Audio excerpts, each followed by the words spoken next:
Now, we all have ideal qualities that we look for in a partner.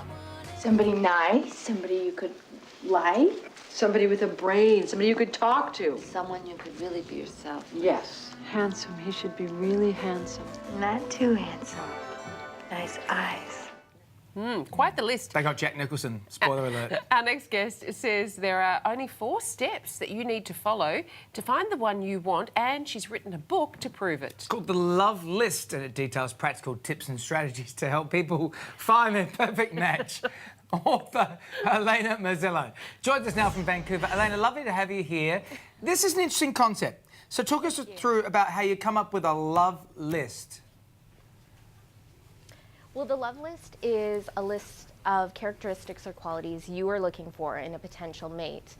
And I wrote a list when I was about 20 years old, and it ended up being 55 characteristics. Wow. I wrote this list when I was in, I wrote this list when I was in biology class in nursing with my friend. And so the list had everything between, must have straight teeth, dark denim jeans, everything under the sun.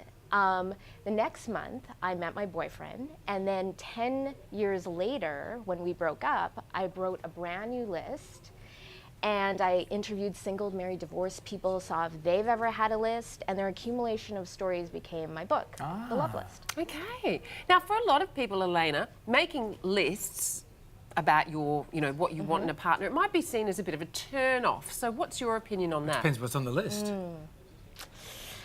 Yeah, true. Well, I feel like everyone has a list. Either it's written down or subconsciously you have a list in your head. People who,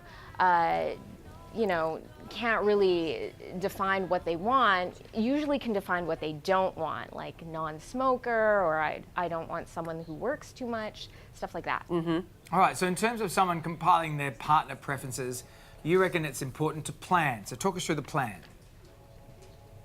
Sure. So it is a 4-step process, and the first one is plan. So you want to make sure you are in the right frame of mind to do this. Alone, you don't want to be influenced by friends or family, and you want to be open and honest with yourself. The second step is do. So you're going to put pen to paper or fingertips to keypad and write everything that you think is important for you. And I tend to use the strategy called potato soup versus a lobster theory. Wait, what? What is that? And so, yeah, what is that exactly? Yeah. So, basically, why go for something mundane when you can have some delicacy like lobster? A lot of people tend to play it safe and downplay what they really want in a partner, where they can actually, the sky is the limit. This is your list. But so, Elena, what if you can't write down afford everything. the lobster? Yeah, what if you're allergic to Because the shellfish? lobster's quite expensive. Well, And you can only afford the perhaps potato. you can afford it some other time. I mean, it's aspirations too, right? Yeah.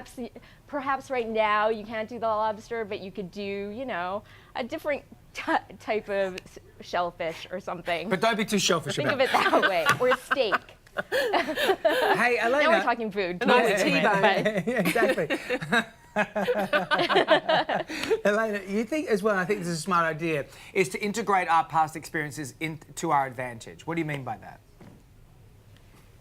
Oh yeah, for sure. So the next phase after writing your list is studying your list. So you're going to actually review it, and you're going to take out any duplicates, couple things that are themes, and then really take past experiences and say, is this really what I want? Is this, like I had written ambition down. Do I really want that? Because it ends up being a person who's too busy for me.